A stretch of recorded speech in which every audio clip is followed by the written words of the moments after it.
Major funding for Marcia Adams Heartland Cooking is provided by Souder Woodworking, America's furniture craftsman. With more than 50 years' experience, Souder provides ready-to-assemble furniture for today's home and office. By Marilat Industries, America's cabinet maker, committed to quality in a variety of kitchen and bath cabinetry styles. By Maple Leaf Farms, a symbol for ducklings and frozen entrees, chef quality you can count on. Hello there, and welcome to Heartland Cooking. Jane Austen, the English novelist, maintained that everything happens at parties, which of course is a very good reason to entertain. If you ask me to define the word entertaining, I would think of refreshment and happiness. I also think the point of entertaining is to give pleasure to other people, and I encourage you to find it a happy experience too. I do think you should have fun at your own parties. And the key to this, quite plainly, is planning well in advance. I'm sorry to be so stern about this, but it's important. The sense of confidence that comes from planning, and even more planning, fortunately, is a skill that you can easily learn. First of all, get yourself a legal yellow tablet and make yourself a list of what's to be done. Set your priorities and get to work. And now, let's us get to work on the dishes we're going to make today, and that's the end of my sermon. The first recipe is called molded pineapple cheese salad. Begin by placing in a saucepan 2 cups of juice from 3 13-ounce cans of crushed pineapple, and reserve that pineapple for later. And then add 1/2 cup of lemon juice and 1 cup of sugar and 2 tablespoons of balsamic vinegar. And bring this to a boil, or at least get it nice and warm. I want to talk to you a little bit about balsamic vinegar because it's a very, very nice thing for you to have in your cupboard. This is made in Modena, Italy, and if it hasn't been made there, it's not true balsamic vinegar. It's a fake. And it is aged for many years in balsamic casks or barrels made of balsam wood. It's a very dark, intense vinegar, as you can see. Look at this. And it's very pungent and very strong. So you use it very sparingly. It's wonderful on strawberries. It's very good on tomatoes. And since a little goes a long ways, it's really worth the extra money that it costs. And I do urge you to have it in your cupboard. Now we're going to dissolve 3, that's been done for me. Aren't I lucky? All these magic people in the back who make my job so easy. We have dissolved 3 envelopes of gelatin in 1 cup of orange juice. This is what it looks like after it's been standing for 10 minutes, and that's what you're supposed to do. And then add this mixture to the pineapple juice mixture and make sure that this comes to a boil. Don't skip that boiling step because you've got to redissolve the gelatin with this. Because if you don't, your salad will not set up, and when you attempt to unmold it, it just goes splat, and you're going to be losing your mind and have to send out for deli potato salad, and most of that is not too good, so we want to avoid that. Now, after this comes to a boil, you need to chill it down until it's syrupy. That can be done one of 2 ways. You can refrigerate this whole pan of hot juice for 2 hours in the refrigerator till it's syrupy. Or you can do it even quicker, which I like to do, in a bowl of ice cubes. And that takes about 30 minutes. And stir it from time to time. Now, when this is syrupy, then you're going to add the rest of your ingredients. And this is the way the Jell-O looks when it's nearly set up. Now, I would say that's just a tad past syrupy, wouldn't you say? So I'm going to tell you what to do about it. Just take your electric mixer and put that up, just like that. And to this then, we're going to add the reserved pineapple. Smells so good. I love, every time I smell pineapple, I think of a good time I had in Hawaii.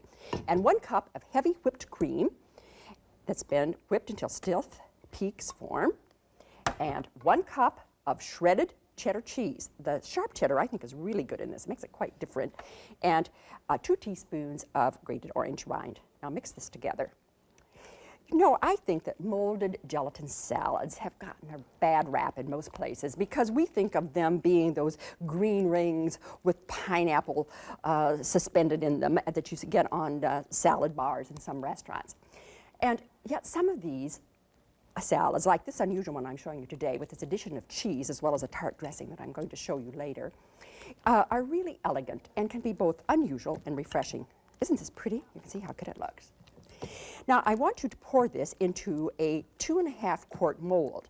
Your mold can be any sort of shape that you want. I happen to use a bundt pan, as you can see, but you could do this in a ring mold if you like. And if you would be making this at a special holiday time, you could use a mold that would depict the holiday. This would be pretty in a lamb mold or a rabbit mold. This would be nice at a wedding shower, and you could use a wedding bell. There you are.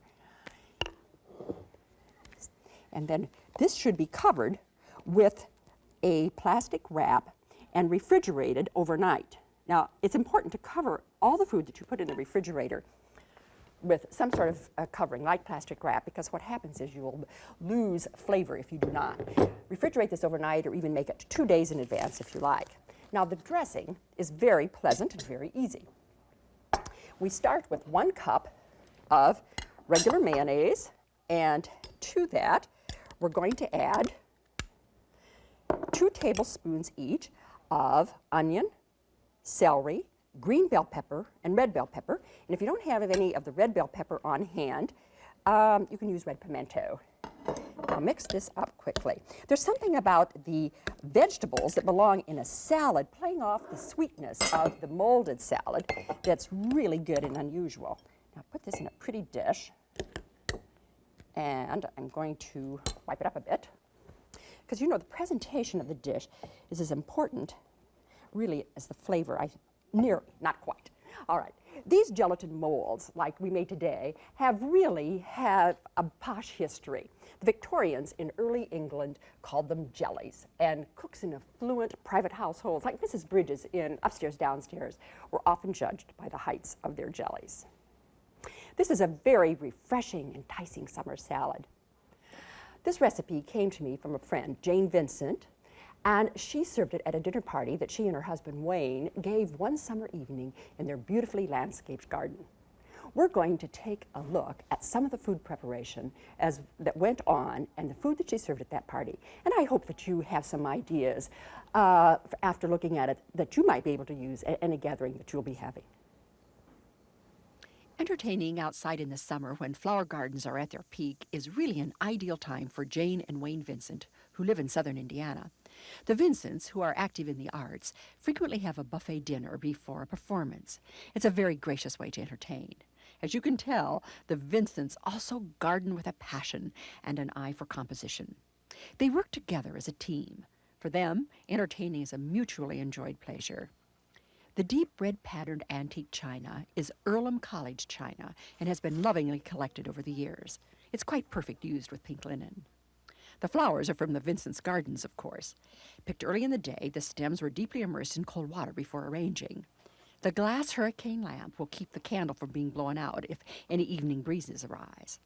Jane, who is also a very fine cook, chose to serve both a citrusy pineapple cheese salad, which we're making today, and it's garnished with fresh flowers, as well as a tomato aspic, and perfect for this hot July evening. Jane, lots of people think that unmolding salads is difficult. Do you have any special tricks? Well, the special trick is not to dump it in hot water too long so that it melts too much on the side, because then it slides all over and your juice comes down in. You take the metal mold and stick it in the water for just a few seconds and then sort of swish it. And if you can see it move on the side, then it's usually ready to come out. I like the metal molds the best because you can tell that easier than the plastic ones. It probably conducts the So heat. it's Yes, I can shaking hear loose. it. It's shaking loose, and so I'm going to put it down, wipe it off, and put it down because I don't want extra fluid on my tray when I do it. I'm going to turn my plate upside down and try to center it, and then you turn it upside down and get a good hold on it. Make sure you're far enough from the, and I heard it come down. I always have a feeling of relief when that happens. Yes. Oh, how pretty. And there's the tomato aspect. Yes, it's a baffle performance. It looks Yes. delicious. And now our next step will be to garnish it so that it will enhance the Jell-O mold. For garnishes, it's really best to either repeat the food that has been used in the dish, here both fresh tomatoes and Spanish olives, or perhaps the herbs, or even compatibly colored fresh flowers. Food tastes better when it looks attractive, no doubt about it. The rest of the menu showcases southern Indiana's regional specialties: honey-baked ham, Jane's family's hot German potato salad, and a splendid assortment of homemade breads, all made by Jane. And then she served several desserts, a wonderful Midwestern tradition. Well, that party certainly brings back pleasant memories. The Vincents really know how to entertain. I think they use up lots of yellow legal tablets. There were 4 desserts there that night. Maybe that's why it was so memorable. And having more than one dessert is certainly a Midwestern tradition. This recipe is one of those Heartland desserts that could be served either at the end of a meal or even as an afternoon snack with a cup of coffee. It's Southern Currant tarts, and you begin by preparing your favorite pie crust recipe and rolling it out very thinly. Then take a scalloped cutter that's either 2.5 or 3 inches in diameter. You can use either size, and you cut out 46 tart circles. Well, I'm not going to spend all that time cutting out just tart circles, as you might guess, but I'll do a couple of samples for you. And then place them either in shallow tins like these, which are available through specialty food stores, or if you don't want to bother with that, I can give you another little hint.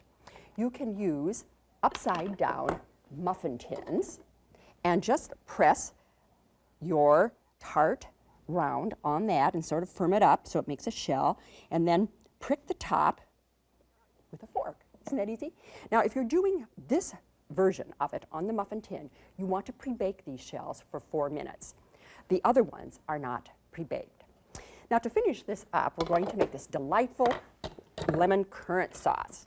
And in a small saucepan, we've simmered together 1 cup of currants and 1/2 cup of water together for 1 minute. And then we've drained them very well. You see, they're nearly dry. All right. And the next step is with the food processor. And in it, place 3 tablespoons of granulated sugar and the zest of 1 1/2 lemons.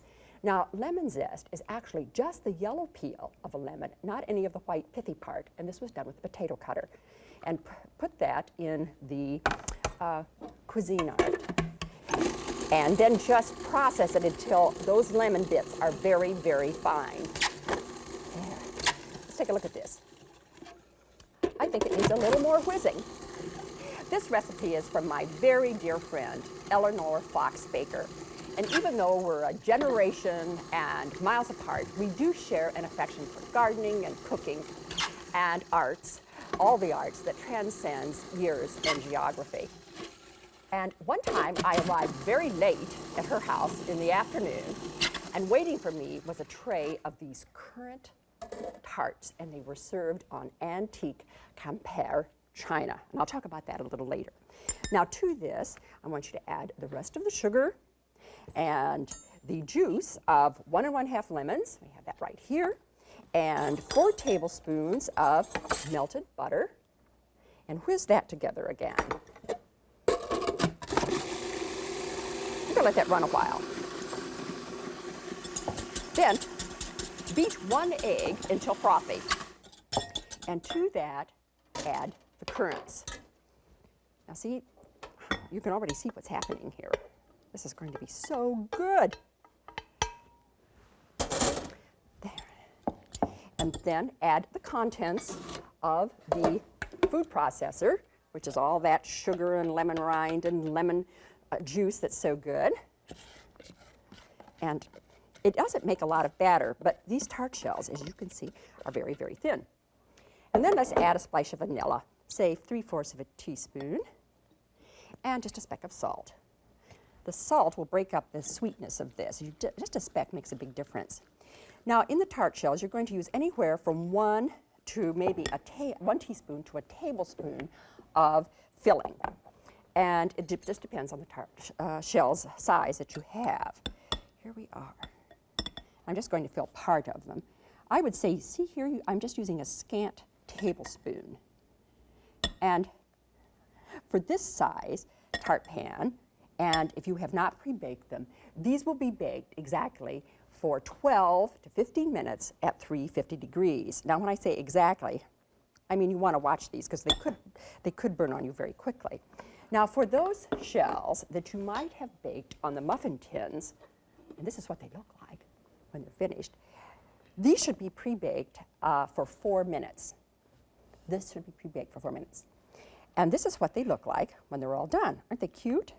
Actually, I use these tart shells quite frequently, and I'll tell you what, I use them with crab salad in and perhaps a bit of mushrooms that have been cooked with wine and serve them as an appetizer.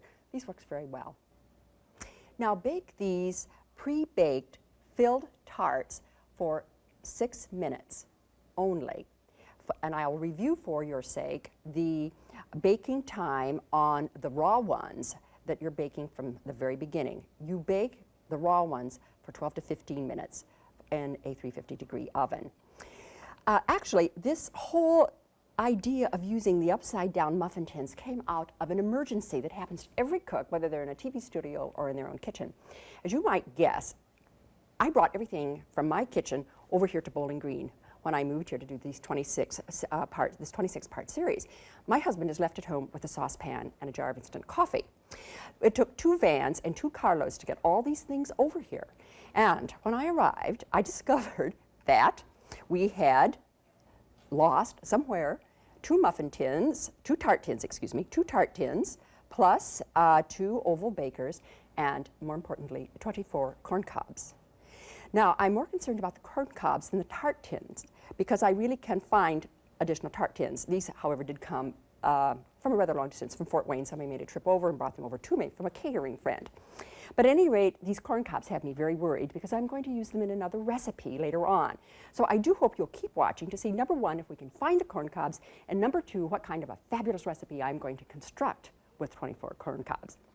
Now, these are what these lemon tarts look like. They're very sharply flavored with lemon, and of course, they're absolutely a delightful dessert, whether you make them on muffin tins or with the regular tart tins.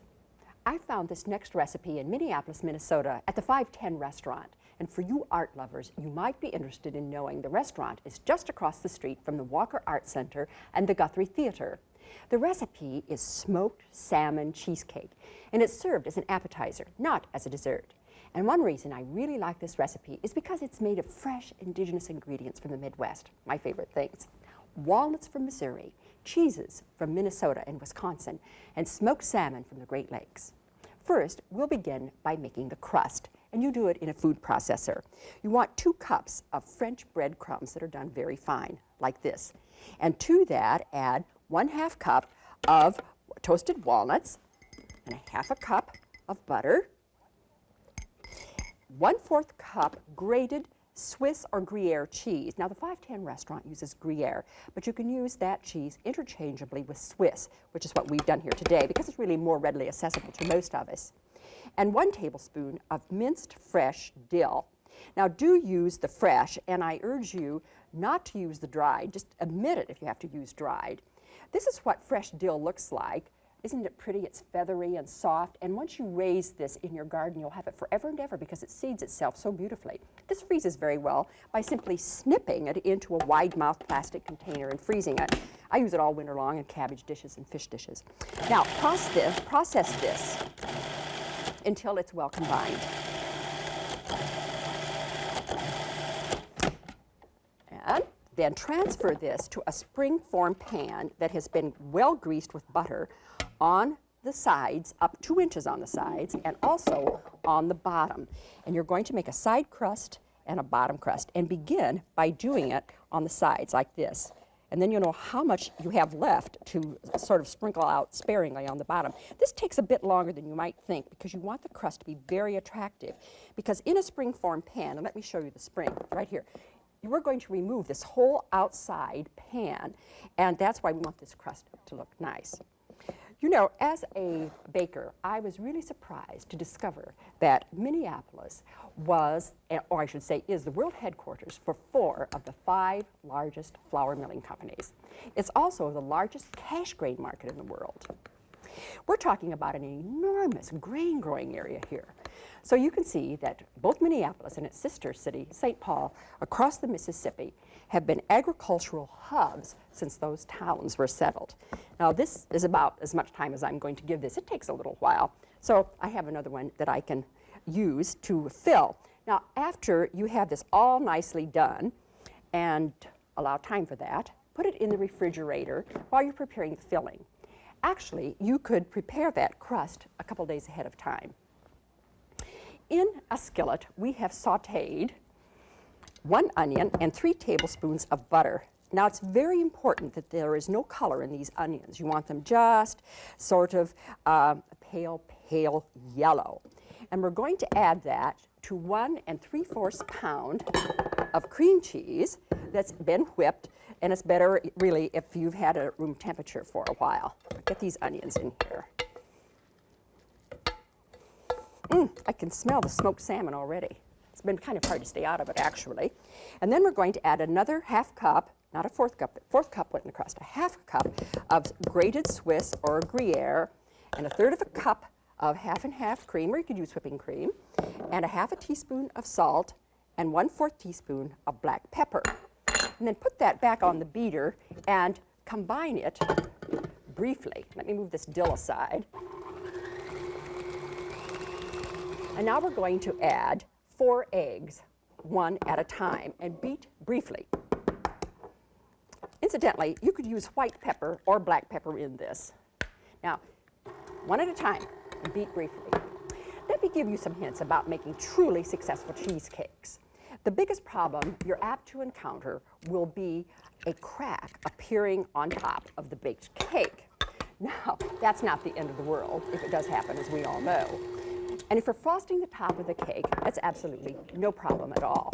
Do not overbeat the batter, especially when you are adding the eggs like I'm doing here. And don't bake this cake at too high of a temperature. Most ovens, most recipes recommend baking at 350 degrees. And if your oven runs a little bit hot, I would suggest lowering that oven temperature to 325. The cheesecake will be done when the center is no longer wet looking in the center. And the center will always look wetter than the outside. It firms up very much after it's chilled. Now that's our last 4th egg. Now we're going to add 1/2 pound of smoked salmon that has been coarsely chopped to this batter. Now you can either fold that in by hand or you can do it with the beater.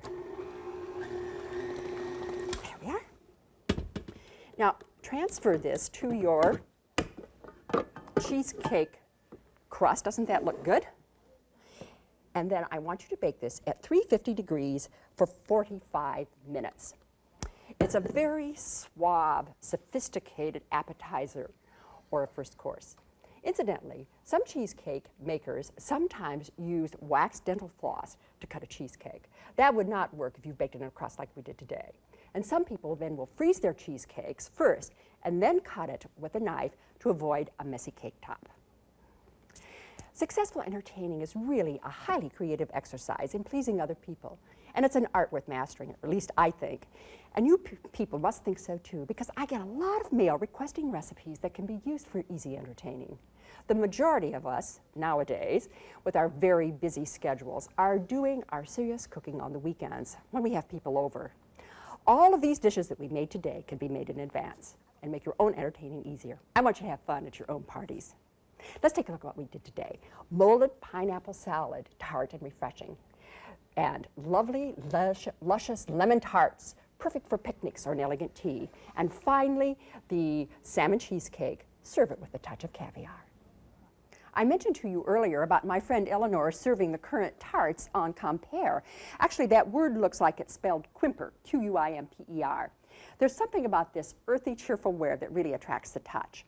It's still made in the ancient town of Quimper in westernmost France, Brittany actually, though all these pieces I'm showing you today are antiques. Even though the place of origin is French, the folk art design on the dishes is Celtic. The images were taken from the artisan's backyard 300 years ago, and they've not changed at all. Notice, for instance, the man's balloon trousers. And over on the teapot, the woman's white bonnets. This is a tin glazed pottery, not china. Today, early compere is eagerly sought after by collectors. There are over 400 designs, so you can see a lot of variations in the market, and that's part of the fun of collecting. The quilt, of course, is simply stunning, and that's because it's made mostly of silk, which gives it a very special sheen that you don't find in wool or cotton quilt tops. Notice the attention to detail. The embroidery is extraordinarily fine. Quilting a fabric like silk is really difficult. It's quite slippery, but aren't we glad the quilter stuck to this? So until next time, as a goot, eat good.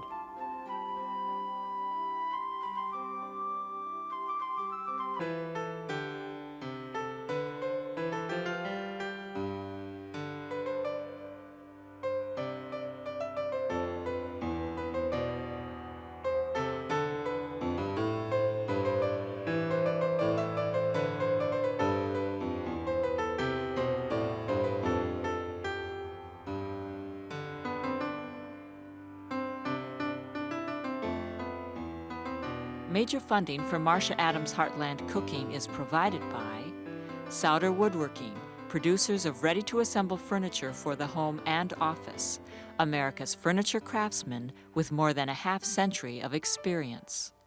By Marilat Industries, America's cabinet maker, committed to quality in a variety of kitchen and bath cabinetry styles. By Maple Leaf Farms, a symbol for ducklings and frozen entrees, chef quality you can count on.